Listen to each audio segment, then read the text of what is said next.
now 6 o'clock. We'll begin the public hearing for the Paul Norton Water Project. We'll hold the public meeting open for 1 minute. If anyone would like to approach the podium and talk about this, you're welcome to do so now.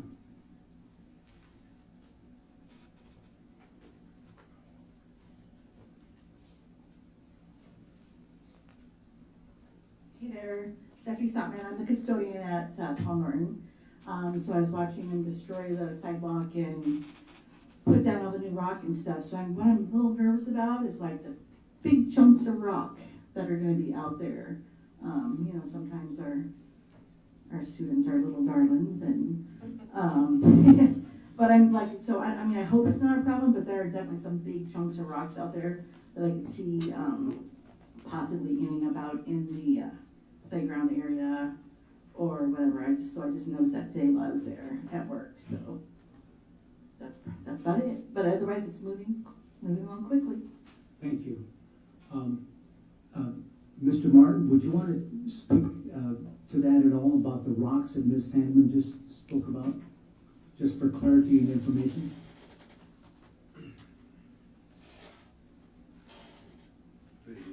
So that's actually a different project. That's the project that is going to fill in Lake Norton and provide drainage from that comes off the playground.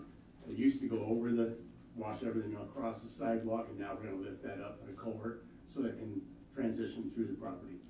So yeah, we'll make sure that everything's cleaned up. The contractor has to do that. It's part of their contract to make sure that's cleaned up and ready for students. Great, thank you. That's good clarification. Thank you, Mr. Martin. Anyone else? Okay, that ends the public hearing. We will now begin the regular meeting. We'll ask you all to stand for the Pledge of Allegiance. I pledge allegiance to the flag of the United States of America and to the republic for which it stands, one nation, under God, indivisible, with liberty and justice for all.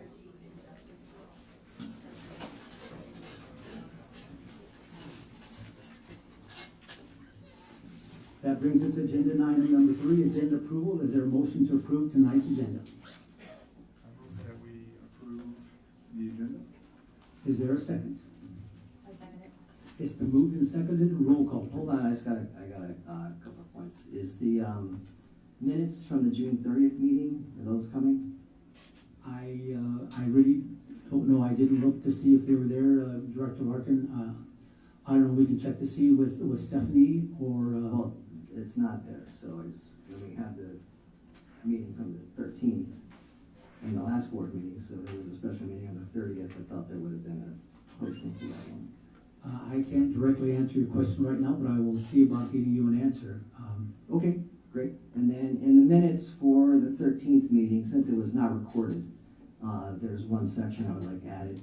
We can add it for tonight's minutes, just so we don't have to go back and redo things. There was discussion about who recommended Mr. Elkin. We heard one name, Jillian Dotson. It was inferred that more data was coming on who the recommendations were for him. That has not manifested itself, so I just want to include that ask was made in the last meeting. I think they'll be clarified with later on during the course of this meeting. Very good. Okay, roll call please. Director Broody? Yes, here. Director Castro? Yes. Director Ingalls? Yes. Director Hansen? Yes. Director Larkin? Yes. Director McGivern? Yes. Director Witter? Yes. Motion carried 7-0. Okay, that brings us to agenda item number 4, recognition, commendations, and information. Results from the National History Day competition. Celeste, would you like to show that video at this time, please? Sure.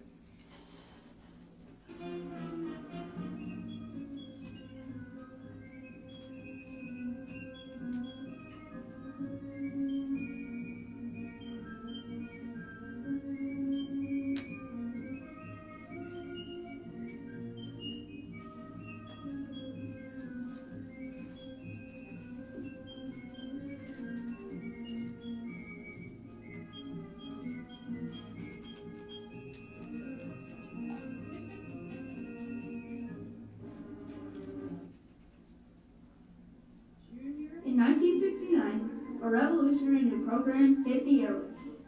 As children of all races scrambled to their television sets, they saw something that they hadn't seen before. At a time when American schools Do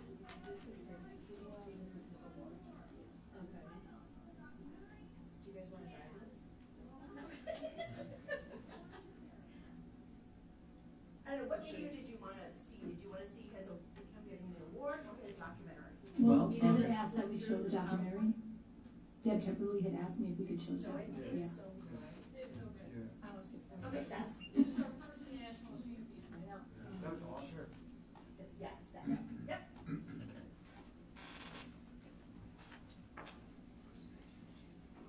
In 1969, a revolutionary new program hit the airwaves. As children of all races scrambled to their television sets, they saw something that they hadn't seen before. At a time when American schools remained heavily segregated, Sesame Street offered its young viewers a diverse cast of children surrounded by adults of color who are nurturing, respected, and proud of their race. Such a revolutionary living curriculum drew a wide range of reactions. Some finding the show too progressive, others finding it not progressive enough, and inspired the reforms of a new generation of children's programs. From its revolutionary roots, heated reaction, and the reforms it inspired, the history of Sesame Street shows how the battle to desegregate America's schools wasn't just fought on the steps of school buildings, but over the airwaves as well.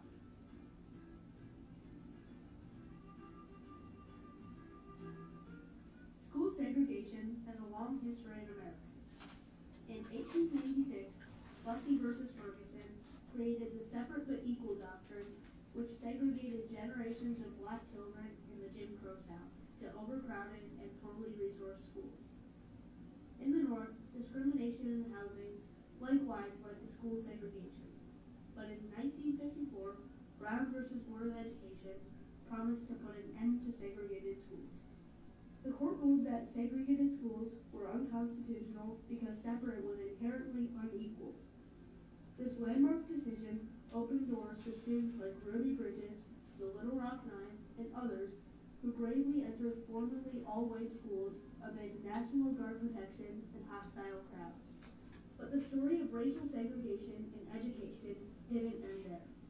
I think that it was kind of a double-edged sword when Brown versus Board came down, in that many African-American students were displaced because of the immigration.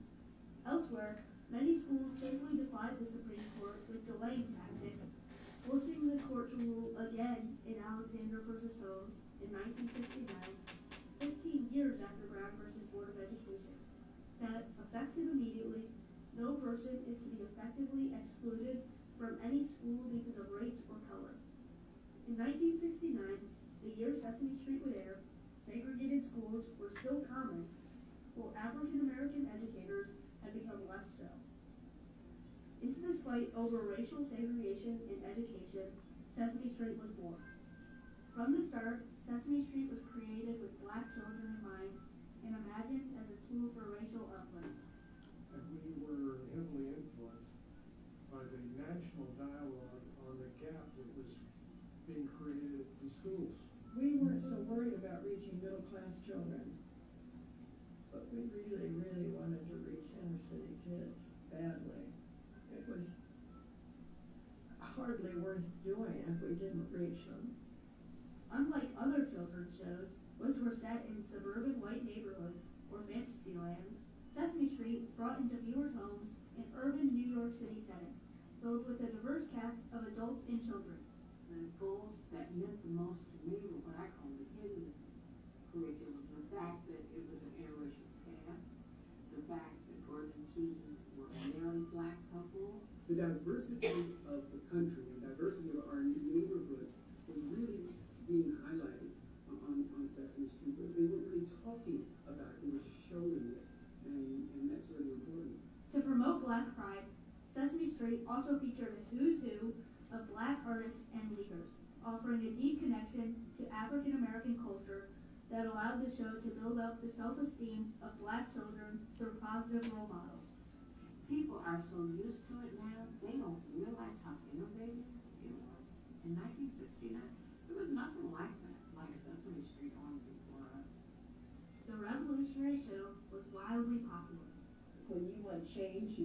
start with very young people, and it just caught fire. It was entertaining, it was colorful, it was all those things that kids liked. Nonetheless, when Sesame Street debuted in 1969, the public television channel in Jackson, Mississippi refused to air it. In the 1960s, arts segregationists controlled Jackson's airwaves. Their two broadcasting stations regularly used the N-word, rarely featured African Americans on the air, and experienced what they claimed were technical difficulties whenever significant events about civil rights were to be aired. Those officials who once opposed the showing of Sesame Street apparently felt the program had too many black performers, but pressure from parents groups prevailed. Outrage letters poured into the station. In the end, the ban on Sesame Street lasted only 3 weeks. While broadcasters in Mississippi thought the show was too progressive, others argued that the show was not progressive enough. In 1970, Matt Robinson, who played Gordon on the show, sought to provide a more positive representation for African American children, and created a new character, Roosevelt Franklin, a child prodigy who ran his own elementary school and spoke black English. Son up, son down. Nobody's ever gonna put me down. Some parents and educators objected that Roosevelt Franklin was one-dimensional, that his dialect misrepresented black English, and that he modeled disrespectful stereotypes.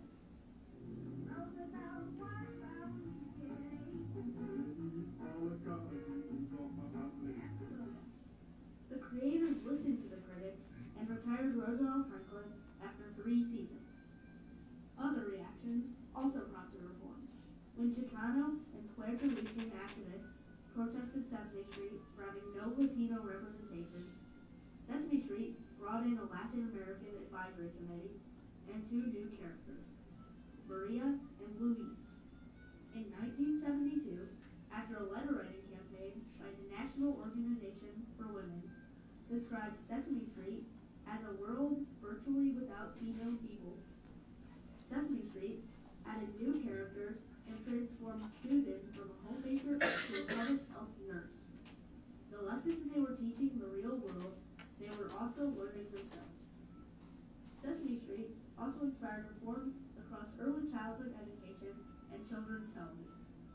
I think for sure Sesame Street influenced how we look at early childhood education.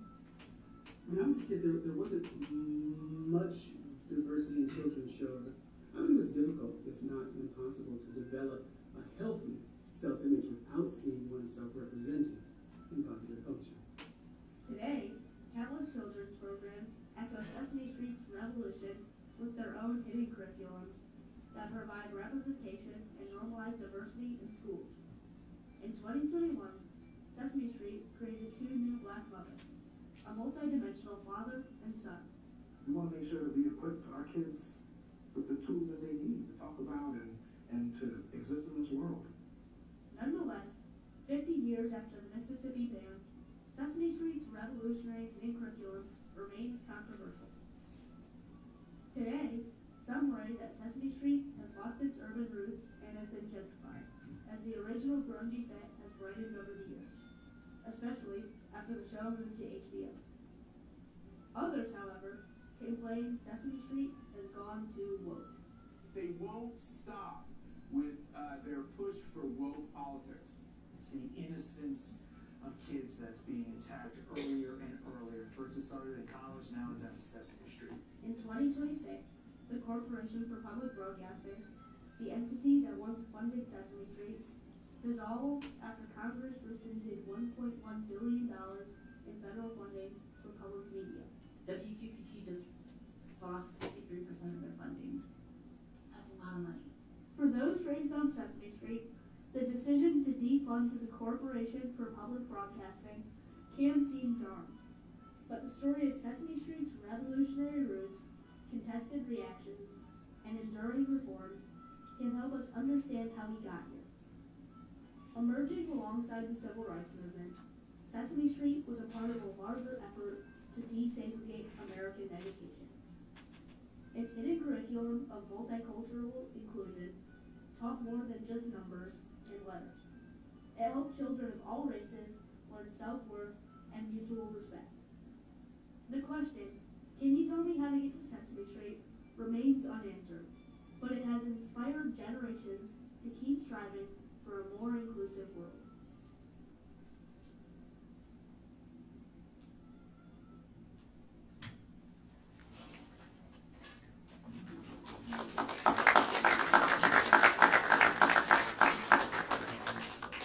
Wonderful. Is there anyone from that team in the audience tonight, or any of the teachers or sponsors that went on this trip, would like to tell us something about that trip and just the experiences that the kids had, as well as experiences that you had? Well, we drove out there this year, so that was an experience. We made it. The kids did a fabulous job. They go through a lot. Most of them started in September, October last year, picking their topics, picking their type of project they want to do, doing their research, finding their interviews. I mean, he got LeVar Burton. He made that contact. Yeah, so, I mean, the kids did a fabulous job. And then they have regional competition in March, and then they had state competition in April, and then we had 8 Altogether 11 moved on, we had 10 that went. So 10 kiddos out there. One at the high school and the rest from middle school. Yeah. Such a great group of kids. We had such a, I mean, it was a great time. And really it was because of them. They were great. Yeah. And the kids and parents all seemed to have a good time. Yeah. They all went and supported each other. They checked in on each other. They did a great job. Yeah. It was a great fun. It was fun to go with them. Yes. Great. I would like to say our kids, and it's no small task what we just saw to have that go and to win on a national level. And I want to celebrate those students, but I also want to celebrate you two, Ms. Temperley. The work that you all have done and the time that you put in is no small feat either. So thank you for that. Those kiddos make it work. They're great.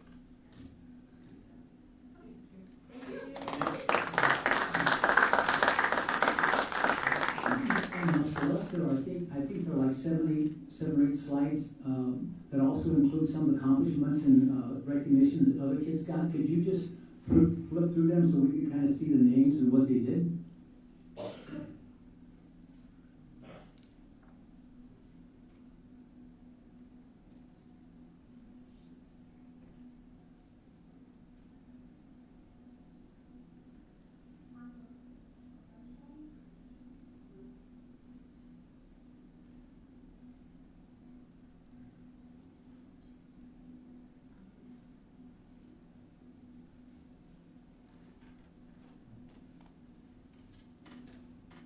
Great. Congratulations to all those kids and the people, the teachers that helped them get there. That's really special for our district. So congratulations again. Okay, moving on. That brings us to Student Board Representatives Report. Do we have any student reps in the audience tonight? Okay, seeing none, that brings us down to, okay, gotta get foot back up to President's Statement. If there's anyone in the audience who'd like to approach the podium and talk to us about some things, we don't discuss personnel. Keep your thoughts to 3 minutes, stay on task, and be professional, and you're welcome to approach the podium. Be sure you leave your name with the secretary so we can have accurate reporting what your name is. So come on down if you'd like to get to the podium. Seeing none, moving along, we come down to the BEA report. Oh, sorry. Okay. Jenny Schoolberry, 2844 Central Avenue, Bettendorf. I am not a public speaker. I am currently very sick to my stomach. I would like to tell the board thank you for the choice that was recently made in the new role of superintendent. I know it was a very hard decision. I know that there was a cost to it, but there is no cost that is not worth the safety of the future of our kids. And I and my family thank you for making this very difficult decision, and I'm sure that you have had a lot of negativity, so I just want you to know that there is a huge amount of support for you. And I do have a question also. I just thought of this as the first point was being brought up about the construction. There's also construction along Central Avenue in in, front of Neil Armstrong, so I assume that will be wrapped up by the beginning of the school year. I hope, because it's kind of really bad. So, that's it. Thank you. Anyone else? Okay, brings us to item number 4, BDA report. All right. Sorry, I didn't mean to cut you off there. Am I supposed to say my name and address? Or your name would be fine. If you wish not to reveal your address, that is fine. My name is Miranda Lang. I'm here to address the board's recent financial actions, which represent a complete masterclass in fiscal mismanagement. Most people look at a school budget and think about classrooms, books, and paying the staff. But we looked at our dollars and decided what we really needed to do was hand $720,000 just to get someone to quit. But the brilliance doesn't stop there. Instead of a transparent talent search nationwide, you immediately fast-tracked your new person, John Elkin, straight to the top. Why would you look for the best candidate when you already know a guy? Bravo. It is some stunning cronyism going on there. Meanwhile, back in reality, the people doing the work in the schools, our teachers are exhausted and underpaid and drowning. Our paraeducators are scraping by on insulting hourly wages, and our special needs programs are completely starved for resources. For example, my son's special education classroom, where he was moved after being forced to change schools this past year, doesn't even have a window in it. There's no window in his classroom. He spends his school days in an isolated room without a view, while you spend nearly $1 million of our tax money paying off an administrator.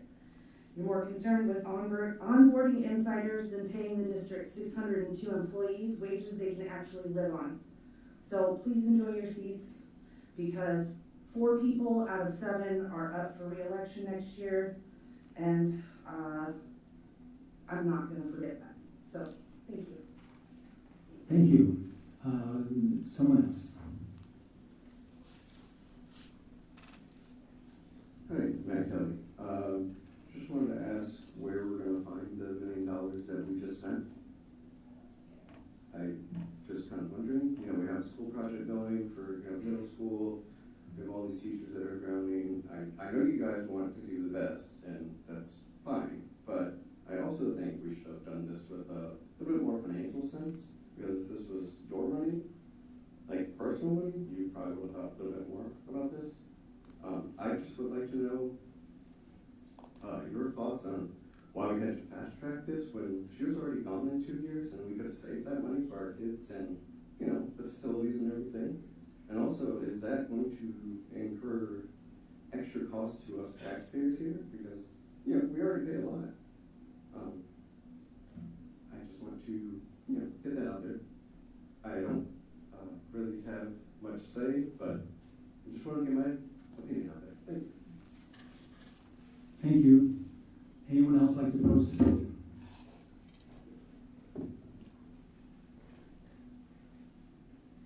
You don't have to raise your hand. Come forward. Hi, I'm Amy Molson. I just want to go on with what they're saying. Again, $720,000, you guys. Like, we could have thought of something better to do with that money. I think our teachers have really increased their workload, and I watched that through the elementary and middle school. And instead of just waiting 2 years, it's 2 years, you decided to get rid of this superintendent. So just don't think that's a good choice. Thank you.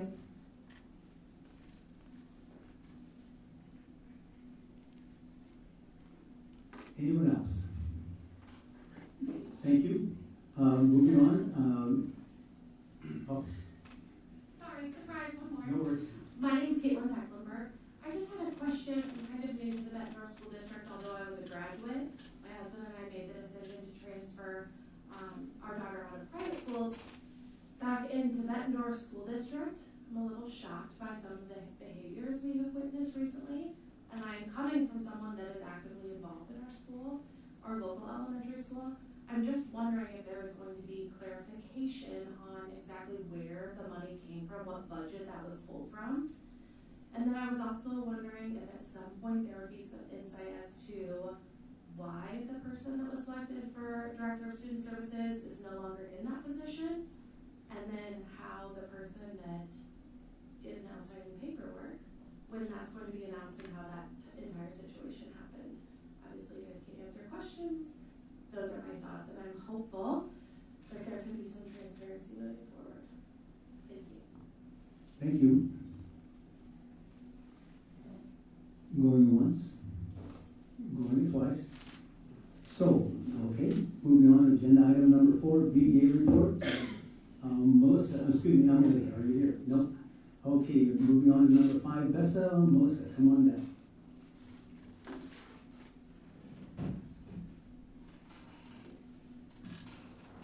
Really tiny screen, I apologize. Good evening. I don't know about you, but summer seems to be moving faster than I'm personally happy with.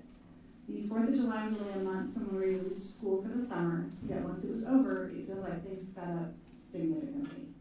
That said, I'm looking forward to students and staff returning to the building so we can get the 26-7, and that will be the only time hearing referred to that school year off to a great start. Our maintenance staff and building secretaries are working hard all over the district to get things ready for the school year, so I'd like to give them a huge shout out. All of the work happening behind the scenes right now is imperative to a successful start to the school year.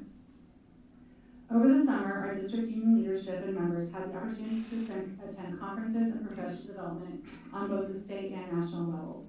In June, Trent Teskey, who's the former BEA VP, and I attended the Community School Model Conference in Madison, Wisconsin as part of an NEA grant.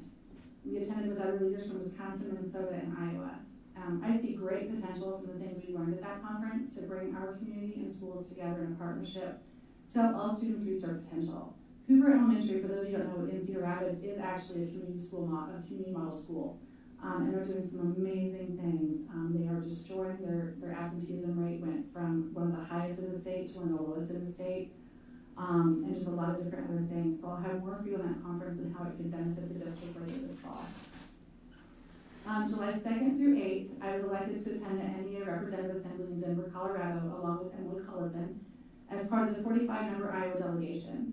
The RA is the highest decision-making body of the nearly 3.2 million member National Education Association, and that is the world's largest democratic deliberative assembly. Every July, roughly 7,000 to 9,000 elected educators, support professionals, aspiring educators, and retirees gather during the NEA's annual meeting to debate and vote on policies. Delegates set the association's strategic plan, approve the budget, adopt legislative programs, and elect our national officers. Last year, during the RA, I co-authored a bylaw amendment to the NEA Constitution with another ESP from Des Moines. This amendment will alter the due structure for educators working 3/4 time, which would include over 90% of the paraeducators in our district, so that they no longer pay full-time dues, making membership more affordable for this group of dedicated educators who struggle to make ends meet and often work 2, 3, and 4 jobs. I am proud to say after much debate, the amendment did pass and we'll see the new structure come to fruition in the 28-29 membership year. July 16th and 17th, we had 7 members from our local associations attend the ISEA Summer Leadership Conference in Des Moines as either attendees or presenters or both. Trent Teskey and I presented on interest-based bargaining and how the collaborative problem-solving process can be used for more than just contract negotiations. Our other attendees were able to attend workshops on things like building winning para-teacher teams, community model schools, new hire orientation and beyond, public school strong, school board engagement, a legislative update on school violence and disruptive behavior, the Iowa Library Association, and much more. As you can see, we've had a busy summer, but we've accomplished a lot. Bessa is looking forward to the upcoming school year. It's important with all of the change within the district over the summer to work collaboratively, communicate often and openly, and most importantly, and I can't stress this one enough, do things with transparency as we move forward. We are stronger together than we are divided, and we as a district need to do the hard work necessary to move forward together. We look forward to IUPS continuing and the training of our new superintendent and a few other members as we start the process in August. The shout-out forms will be going out to building administrators in the next week or so, and I'm hopeful to be able to share some of the great things happening with our classified staff members over the coming school year. I hope everyone enjoys the remainder of their very few last days of summer. Thank you, Melissa. Okay, that brings it down to number 6, Superintendent's Report, Acting Superintendent, Mr. Hart. Good evening. Wanted to first start by doing a little bit of explanation on why I'm sitting here. If you would like, you can refer to Board Policy 306 that just talks about succession planning. So in that role, I've been able to step in over the past 20 days, and my job has been to just assist with that transition and take on any of the duties or responsibilities that require immediate action. So I've been able to serve in that capacity, and that planning and that role serves there when there's a time frame that is less than 30 days. And so that's why you see me here tonight. And over that time, I've had an opportunity to really see a lot of great work that our district staff has done. We are right in the thick of making sure that we are ready for a new school year. I wanted to take an opportunity to really thank Scott Martin, Tyler Reedy, Celeste Miller, and Miley Mejia, and all of our district staff for the work that they've been doing. We always say it's somewhat cliche that the work that goes on behind the scenes, but watching those individuals and watching everyone here throughout the summer, it's really impressive. And so I want to thank them for that. Additionally, I want to highlight our entire administrative team, our principals, deans, associate principals, and directors. We've all had an opportunity to go through some learning this week and start to gear up for a new school year. So I appreciate their time and their effort as we are starting to set the stage for our students coming back. And finally, I just want to remind everyone that you will continue to enjoy summer, but also you'll start to see some communication come from building principals around the beginning of your activities. So please check your email, look for newsletters, check the website. I have to give a shameless plug for Bettendorf Middle School. On August 19th, we do have a ribbon cutting ceremony. I'm very excited about the work that we've done in cooperation with Russell Construction, and to see all of that happen. So we would invite anyone to come out and join us for that. What time is it? Looking tentatively between 5 and 5:30. We'll have a set time soon. And you'll be getting that out to us, correct? Yes. Okay, thank you. Thank you, Mr. Harding. That brings us down to agenda item number 5, consent agenda. Is there a motion to approve tonight's consent agenda? I will move to approve the consent agenda as printed. Is there a second? A second. Okay, it's been moved and seconded. Any discussion? Roll call, please. Director Castro? Yes. Director Ingles? Yes. Director Hansen? Yes. Director Larkin? Yes. Director McGivern? Yes. Director Witter? Yes. Director Brody? Yes. Motion carries 7-0. Okay, it brings us down to agenda item number 6, information action, May financials. Is there a motion to approve the May financials? I will move to approve the May financials as presented. Is there a second? A second. Okay, it's moved and seconded. Any discussion? Oh, Tyler, discussion. Oh, I didn't know if you wanted to discuss amongst yourselves. Good evening. Nothing really to report for May. We're just rounding final corner for the end of the school year, wrapping up the 11th month, and then we'll be on to closing out the full year, and I will be presenting that information to you sometime in September or October. Any questions about May? Okay, thank you. Thank you. Okay, that brings agenda item 6.2, the resolution fixing sale date and approving official statement of approximately $31,730,000 in sale tax bonds. Is there a motion? Well, do we have to vote on the previous one? Do we just, sorry, did I miss the roll call? Okay, I'm sorry, Stephanie, roll call, please. Director Ingles? Yes. Director Hansen? Yes. Director Larkin? Yes. Director McGivern? Yes. Director Witter? Yes. Director Brody? Yes. Director Castro? Yes. Okay, that brings us to agenda item 6.2, and I'm not going to read that again. Is there a motion? I will move to approve the resolution fixing sale date and approving official statement of approximately $31,730,000 in sales tax bonds. Is there a second? Second. We moved and seconded. Discussion, Tyler. Okay, so we've already done this back in April. This is just an adjustment to the sales bond approval, given the change in the state revenue law, right? So this is just adjusting the dollar amount a little bit and adjusting the timeline a little bit. In here, the motion cancels out the one you've already done and then approves this one, so we only have to vote once. And I just want to remind everybody that this is specifically for sales tax revenue, so this is its own specific pot of money for capital improvement projects. And voting here tonight finishes up any remaining funds that we would need for middle school project. We will not have to vote, or I don't anticipate to vote on any more bonds. David? Tyler, have we had any communication on what the delay may have cost in interest rates? No.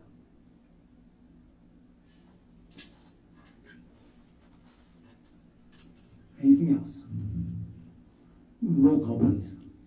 Director Hansen? Yes. Director Larkin? Yes. Director McGivern? Yes. Director Witter? Yes. Director Brody? Yes. Director Castro? Yes. Director Ingalls? Yes. Motion carries 7-0. Okay, that brings us down to approval of the Paul Norton project. Mr. Barton, would you like to come on down, please?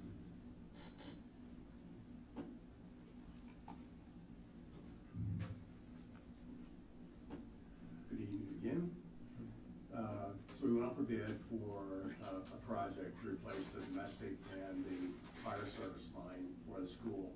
Currently, the school is served by two lines that come off of Greenbrier, one 3-inch domestic water line and one 8-inch fire service line. The fire service line feeds 3 hydrants around the building. Last summer, we had 2 breaks in the rear of the building between the 2nd and 3rd hydrant.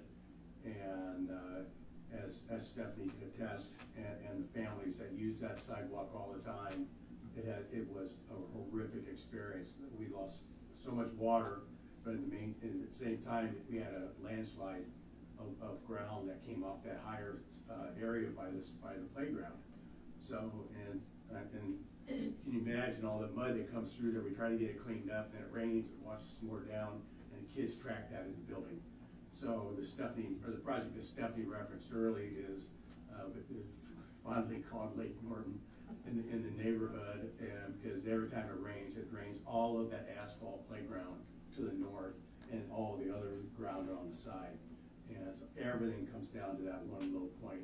So we took 2 phases. One, we're gonna raise the sidewalk and put a culvert so that it can go through and repave the sidewalk to Crow Creek.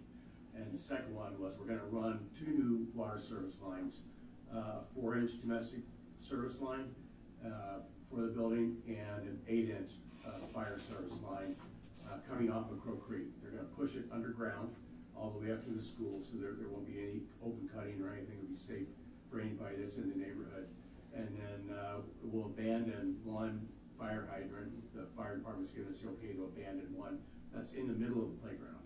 So we'll remove that hydrant, we'll pave that again.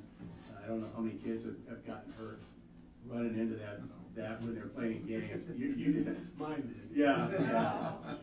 So we went to the city to ask if we really needed that, because that is such a bad location. And so that is gonna be removed and paved, so no more of that. I would have run into that if I was a kid, so I understand.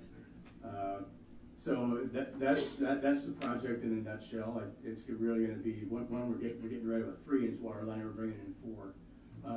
A small part of that project also is we're gonna replace the grease trap in the back of the building. It's original, just like the water lines to the building from like 1984. And it failed at the end of the school year. So we wrapped that into the project, and since they're already gonna be doing that work there, so that they'll have a new grease trap. Everything that comes out of the kitchen gets caught in that. And all the baffles were somehow, they all failed, and so it would overflow, and Stephanie would be out there trying to get it cleaned up. And that's not fun stuff to clean up. So we went ahead and rolled that in. It was a cheap solution. Since we were already there, it made sense to do that work. Thank you. Scott, do you anticipate this being done before the start of school as well? I don't anticipate that'll be done before the start. I think it'll bleed into the first of the year. but because all of it's underground, the bid that came in, the lowest was to push it all the way through. So I think even if there had been another bid that had been an open cut, we probably would have thought twice about which one we would approve. But it made sense. There will be no interruption to the school. It's all in the back. It'll push right underneath the asphalt right up to the building. But it will be going on. There will be people working around the building. They'll all go through the safe check through the office to make sure that everybody on site is safe to work there for our students. Thank you. Any questions for Scott? Thank you, Scott. Thank you very much. And the vote for this will come up at a subsequent meeting on approval of this item. Okay, that brings us to agenda item 6.4, first read of board policies, human resources. Okay, you have them there in front of you. I'm sure you'll look through them. Do you have any questions or anything to discuss?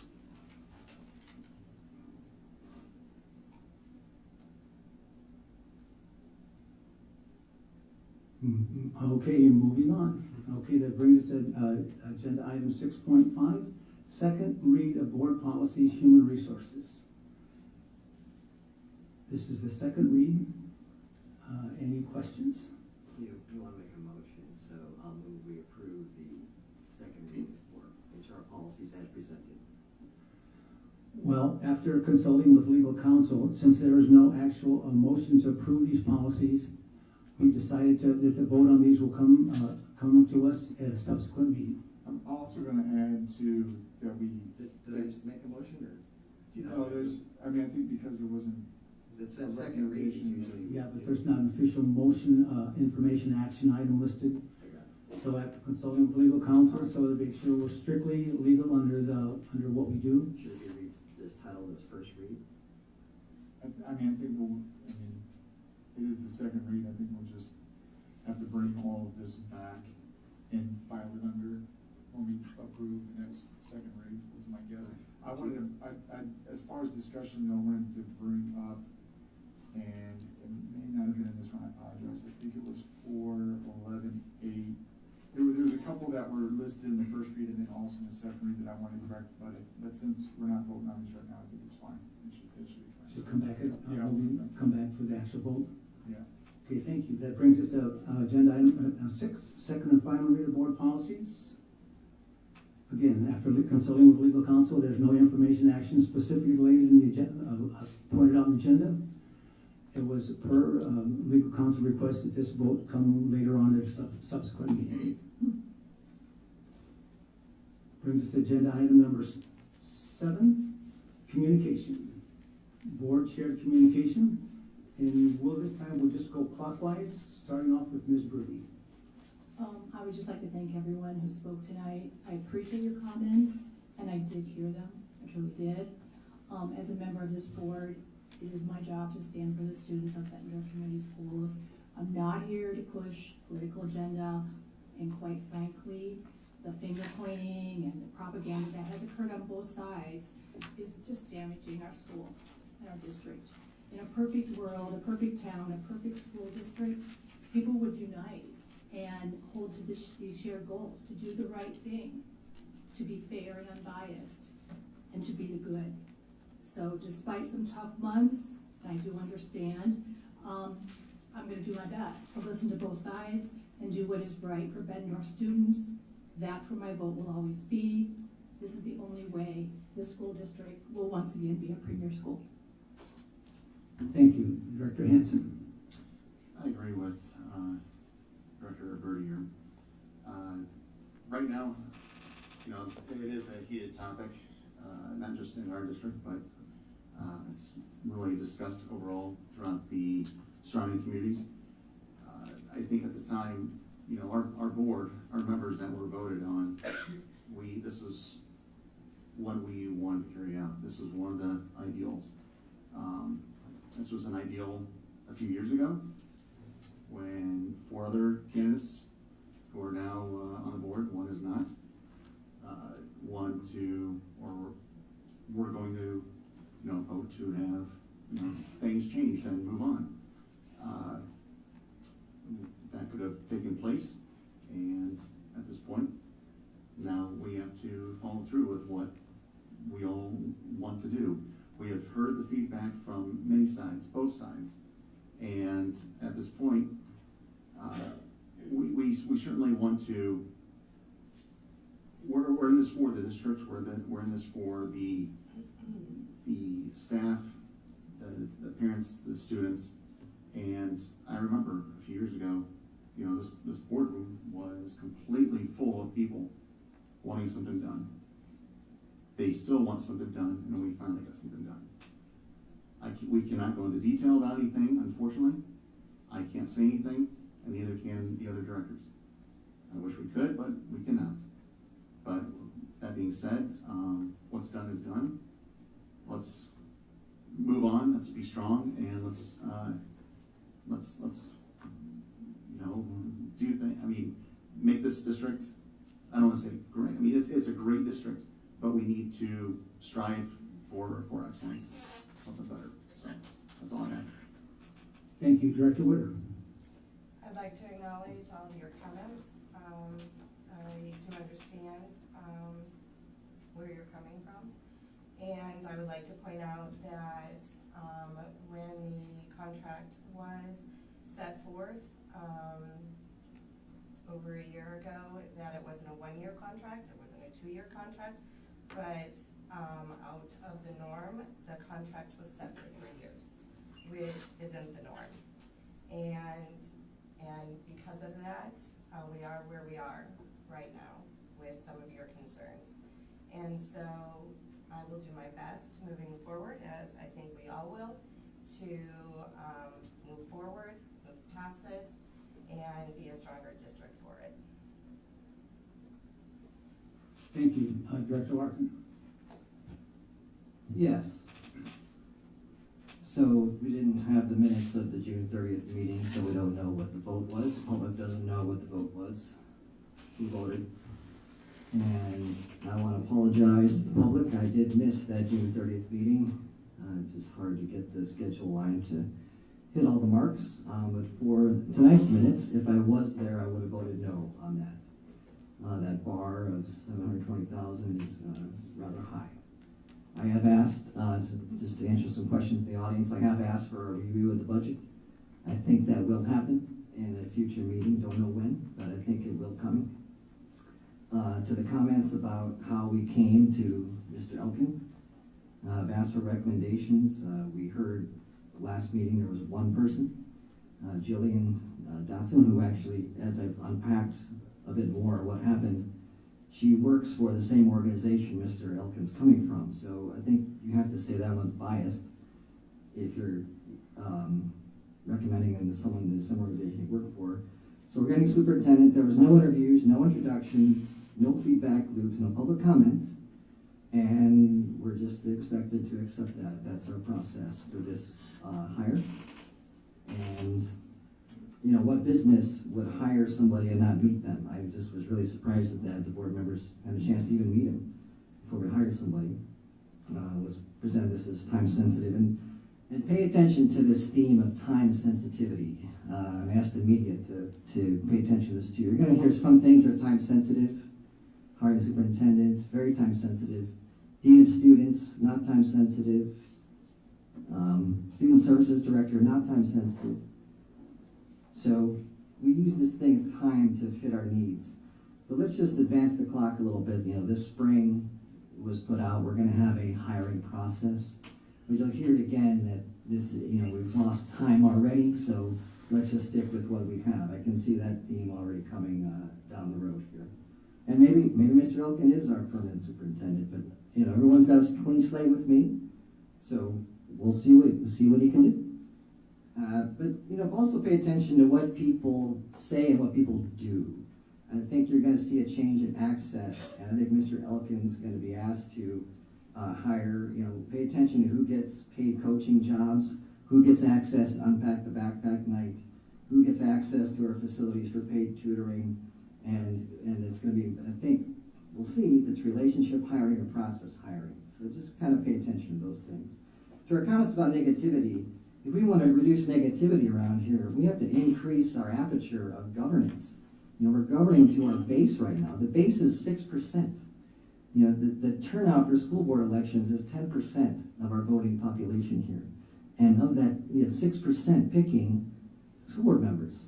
There was an item on the state legislature to move school board elections to be more aligned with the general election. It didn't make it out of committee, but I think that would help get more traction and interest and turnout beyond that 10%. And so this is our system. It was pointed out, there's an election coming. If you're interested to be in charge, and then you can sit up here. I encourage people to do that. And that's my comments for tonight. Thanks. Thank you. Director Eric. Amos. I heard all your comments. Those are some of those concerns I share. I certainly share. There is a cost to maintaining the status quo though as well, and that cost is not necessarily quantifiable. We are trying to build trust within the staff members and the administration, and I think we need to have a lot more open minds about this. We also, there was a time frame to this that we had to meet. There was a lot of things that were going on, which pushed us up against that timeline. And to find a qualified candidate like John Elkin in that short amount of time was a blessing, and it'll allow us to keep moving. Lieutenant Elkin coming in and having a very open look at the candidates going into next year. That's all I. Thank you. So I'd like to briefly address a comment I made during our previous meeting, and it came up tonight. In responding to a question regarding interim superintendent John Elkin, I stated that the recommendations from community members would be included in a press release. Upon reflecting on my response, I realized I misspoke in that moment, and that information was not appropriate for inclusion in a press release, and I should not have represented that it would be. More importantly, my comment should not have suggested that community recommendations were part of a required appointment process, because they were not. I appreciate the opportunity to clarify that this evening. The board is not required to obtain recommendations or follow a prescribed search process when appointing an interim superintendent. Our responsibility is to exercise sound judgment and act in the best interest of the district. Mr. Elkin was already well known to the board and to many within our community and within educational circles as an experienced and highly respected superintendent. After making contact with Mr. Elkin and learning that he was interested, available, and willing to serve, we believed he was an outstanding candidate to bring before the board for consideration. The board then considered his appointment and voted to approve him to serve as interim superintendent. Our focus throughout this process has been ensuring experienced leadership for our students, our staff, and our community during this transition. I believe the best way we can serve our community now is by focusing on supporting our interim superintendent, our staff, and most importantly, the students we are elected to serve. Thank you. Thank you. As I feel that I have to say this at this time, as I listen to some of the comments here about transparency and procedure, I can remember some times when a certain board member was sitting in this chair, especially during closed sessions, when transparency and procedure were not indicated during those meetings. So I find it very rich that someone can continually pound on us about transparent procedure when at times that was not the model that was lived by. I just felt that was something that I had to get off my chest at this time. And